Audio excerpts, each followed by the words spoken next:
या जितने लोग सुन रहे हैं मेरी बात को, आप सुख की तलाश छोड़ दीजिए और भगवान की तलाश में लग जाइए। जो ईश्वर की तलाश में है बस वही सुखी हैं, और जो सुख की तलाश में है ना उनके जीवन में सुख है, ना आनंद है, ना भगवान। इसलिए सुख को मत तलाशिए, ईश्वर की तलाश में निकलिए। और ईश्वर को भी तलाशना कहाँ है? ईश्वर सत्य है तो उसे कहाँ तलाशे हम जाकर? बताओ, भगवान को कहाँ तलाशे? मैया ईश्वर को कहाँ तलाशने जाएं? कहाँ मिलते हैं वो? आजकल का आदमी ना बाहर तलाश रहा है, बाहर तलाश रहे हैं, आप गलत हैं। अच्छा आप एक बात बताइए, आप ट्रेन में तो बैठे होंगे, तो ट्रेन में जो विंडो सीट होती है ना, जिस तरफ खिड़की होती है उस तरफ ज्यादा लोग बैठना चाहते हैं। ज्यादा लोग क्या, सब लोग बैठना चाहते हैं। वो सबको भले ना मिले पर भाव तो सबका होता है कि मैं खिड़की की सीट में बैठूं, खिड़की के पास बैठूं। ये बात सही है या गलत है? हर आदमी खिड़की के पास क्यों बैठना चाहता है, इसका उत्तर कौन देगा? ट्रेन हो या फ्लाइट हो, आप फ्लाइट में यात्रा करेंगे ना, तो फ्लाइट में जो विंडो की सीट होती है वो सीट की कीमत ज्यादा होती है। यदि आप उसे बुक कराएंगे तो उसके चार्ज ज्यादा देने पड़ेंगे। फ्लाइट में विंडो सीट यदि आप पहले से बुक करा रहे हैं तो आपको उसके चार्ज पहले से ज्यादा देने पड़ेंगे। बताओ, हर व्यक्ति ट्रेन में बैठता है, बस में बैठे तो भी वो खिड़की वाली सीट में बैठना पसंद करता है। बस में बैठे तो खिड़की की तरफ, ट्रेन में बैठे तो खिड़की की तरफ, और एरोप्लेन में बैठे तो खिड़की की तरफ। मतलब हर आदमी 100 में से 99 व्यक्ति खिड़की की तरफ बैठना पसंद करते हैं। बताओ क्यों? फटाफट उत्तर दो। हाँ, क्योंकि आज का आदमी बहिर्मुखी हो गया है, वो बाहर देखना चाहता है।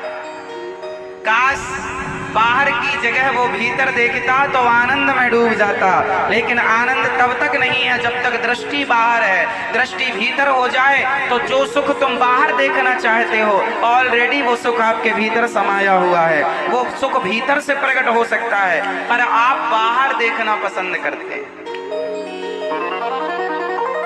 आप फिर भी दुखी हैं। आप दुखी क्यों हैं? क्योंकि आप अभी अपने जीवन में बाहर देख रहे हैं। आप अपनी गृहस्थी की गाड़ी में भी तो विंडो वाली सीट में बैठे हैं, खिड़की वाली सीट में बैठे हैं। आप कहाँ देख रहे हैं कि मेरा पड़ोसी कैसा है?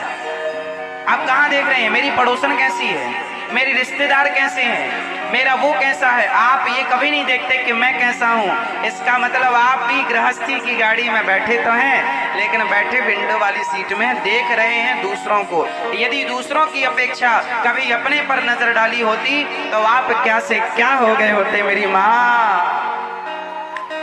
क्या करें, नजर बाहर बहुत। इसलिए कहता हूँ बाहर ना देखा करो मेरी माँ। बहिर्मुखी ना बनो, अंतर्मुखी बनो। लोग कैसे हैं, लोग क्या सोचते हैं, लोग क्या कहते हैं, ध्यान मत रखो। हमें लोग गाली देते हैं या लोग हमारी आरती उतारते हैं, हमें कोई मतलब नहीं। हम अपना काम करते हैं बस।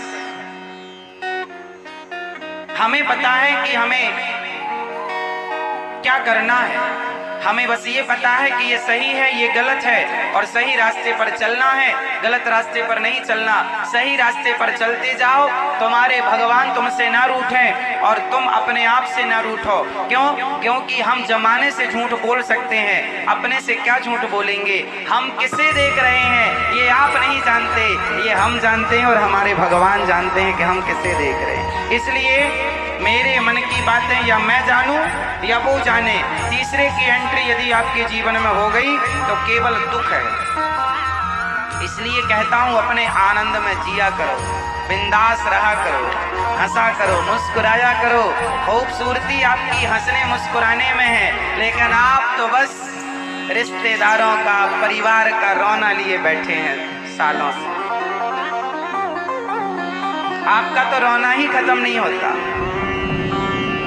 जब देखो तब रोना, जब देखो तब रोना, जब देखो। क्यों रोना? क्योंकि आप विंडो वाली सीट में बैठे हैं, क्योंकि आप बाहर देख रहे हैं। आप ये देख रहे हैं कि उनके पास कितना सारा है। आप कभी ये नहीं देखते कि उनसे ज्यादा फुटपाथ पर सो रहे लोगों से, हजारों लाखों लोगों से ज्यादा ईश्वर ने तुम्हें दे रखा है। जो तुम्हारे पास है, तुमने उसे देखकर कभी ईश्वर का धन्यवाद ना दिया। जो नहीं है उसकी शिकायतें भरपूर की, क्योंकि विंडो वाली सीट में बैठे।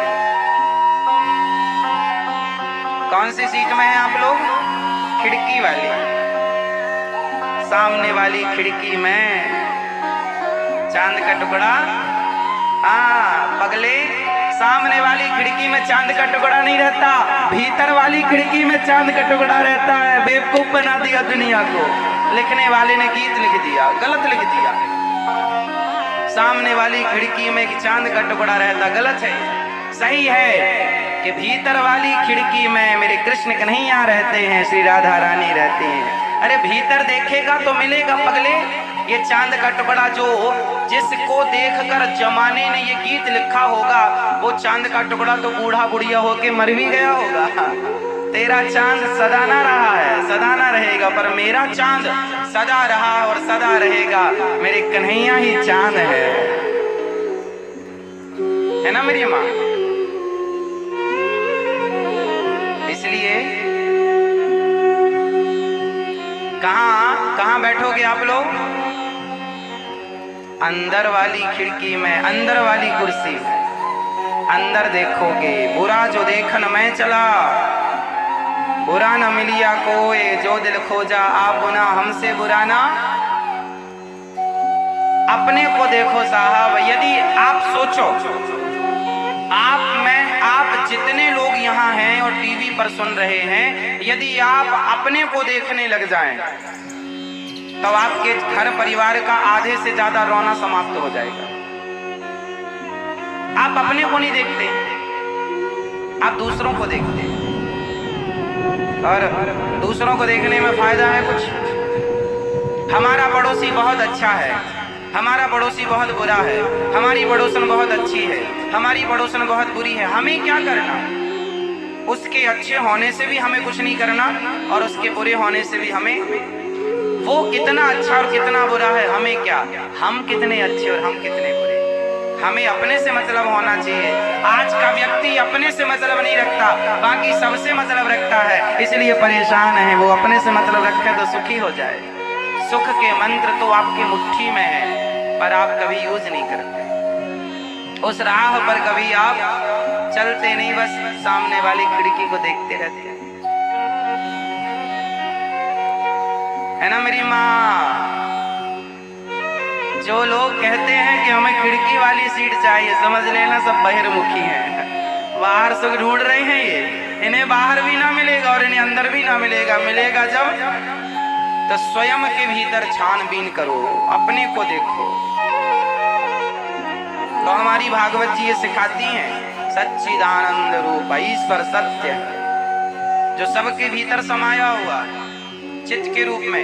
आपके भीतर भगवान है मैया, आपके भीतर भगवान है कि नहीं? बोलो हाँ या ना। जगाओ। बाहर वाली खिड़की में बैठे हैं, बिल्कुल देखो, आते देखने लगे बाहर। चलो सुनो, सबके भीतर भगवान है। अच्छा, पुष्प में शहद होती है या नहीं? पुष्प में, फूल में शहद होती है कि नहीं? मैया, ओ मेरी माँ, पुष्प में शहद होती है? नहीं होती है। होती है कि नहीं होती? जल्दी बताओ। पुष्प में शहद होती है तो निकाल के लाओ मेरे लिए। इसका मतलब होती तो है महाराज जी, पर हम नहीं निकाल सकते। अच्छा, निकालेगा कौन? सिर्फ एक है, और उसका नाम है मधुमक्खी। पुष्प में शहद है, पर उस शहद को निकालने के लिए क्या होना पड़ेगा? मधुमक्खी। उसी प्रकार तुम्हारे भीतर भी ईश्वर समाया है, पर उस ईश्वर तक पहुंचने के लिए तुम्हें भक्त होना पड़ेगा, प्रेमी होना पड़ेगा। बिना मधुमक्खी के शहद तक नहीं पहुंचा जा सकता, तो बिना भक्त बने भगवान तक कैसे पहुंचा जा सकता है? तुम्हें भक्त होना पड़ेगा। तुम्हारे भीतर भी समाया है ईश्वर, वैसे ही जैसे पुष्प में शहद समाई है।